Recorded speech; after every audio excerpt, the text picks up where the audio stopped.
Dear fellow scholars, this is a new episode with a special guest. Today, we are going to talk about creating AI agents that offer personalized mental health support. Here is my favorite recent example from the amazing work coming out of the Human-Centered AI Institute at the University of Washington. I absolutely love this work. Why? Well, first of all, the idea of using language-based AI agents to help people with their mental health is incredible. And this work has the potential to be a true blessing to so many people who need help but can't get it for various reasons. For instance, because they don't have access to a therapist or they don't feel comfortable opening up to another human being. Now, second, in this paper, they used a very clever technique where instead of teaching the AI how to converse on general topics and then hoping for the best, they cast the AI in the role of a cognitive behavioral therapist.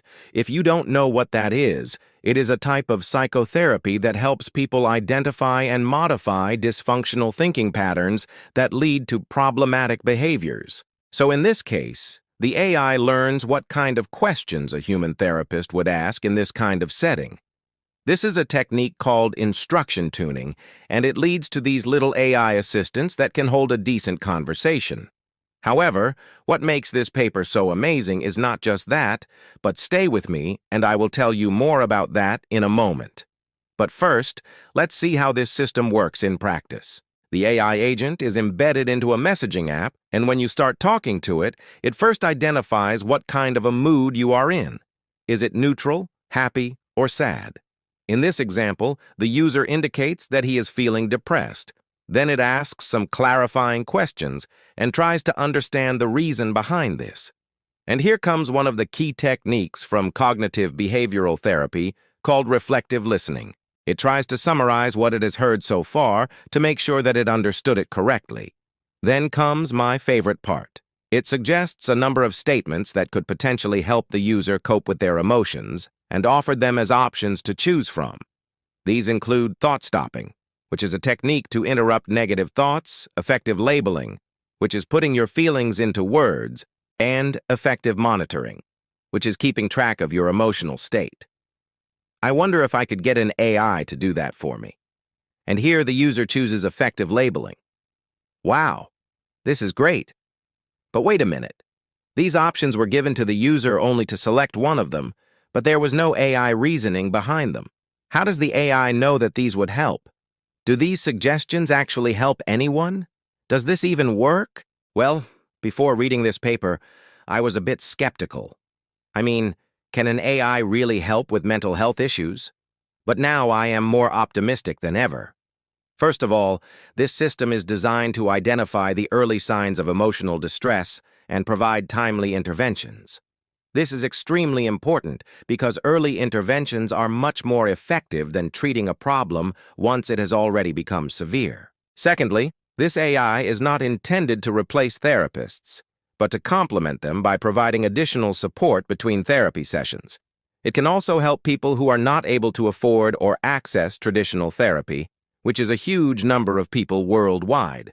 And third, this work proposes an entirely new way of evaluating these AI agents. Typically, we evaluate dialogue systems like this on how natural their responses are, how well they follow the conversation rules, and so on. But in this case, they are evaluated on how well they perform as a cognitive behavioral therapist. For instance, how well they ask the right questions and provide relevant suggestions. This is a brilliant idea because this way we can measure whether the AI is actually learning the right thing or not. Okay, now I will tell you about the part of this paper that I love the most. Get ready for a surprise. When I saw it, I said, oh yes, this is exactly how we can make sure that these AI agents are any good. Now, you may remember that earlier I asked 3 questions. Does the AI know why its suggestions might help?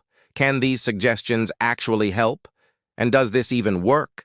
And this paper provides an answer to all of them, and I love it. First, the AI's suggestions are based on the principles of cognitive behavioral therapy, and the paper proves that its suggestions are indeed more helpful than suggestions that are randomly chosen or come from people without training in cognitive behavioral therapy. They compared it to both random suggestions and suggestions from untrained peers, and it clearly outperforms them both. I am really impressed with this. What a time to be alive. We are getting AI agents that can be of real help to people. Loving it. And second, this AI is personalized. That is, it takes into account the individual needs and preferences of the user. This is super important because what works for one person may not work for another. This is why cognitive behavioral therapy is so popular, because it is highly customizable. And this little AI is capable of that too. Now, how do we know that this is the case? Well, the authors of the paper asked human experts to rate the quality of the conversations between humans and this AI, and between humans and other humans. And guess what? The AI did almost as well as a human expert. Oh my. This is an excellent sign that these little AI agents can be of real help, and I hope that soon they will be available for everyone who needs them. And to be honest, I think we will need them. If you look at the statistics, about 264 million people around the world reportedly suffer from depression and other mood disorders, and less than half of them seek professional help. There is a huge need for more accessible and affordable mental health services, especially considering that people are often reluctant to seek help due to stigma and other barriers. Well, this is where these AI companions can be life-changing. They can provide a safe and non-judgmental space for people to explore their thoughts and feelings without fear of being stigmatized or judged. And finally, this AI is not just any AI. It is an AI that cares. It has been trained to care for your mental well-being, and that makes all the difference. What a time to be alive. I am truly happy to see AI research being used to solve important problems in the real world. So what do you think? Would you talk to such an AI companion? Let me know in the comments below. Thanks for watching and for your generous support, and I'll see you next time.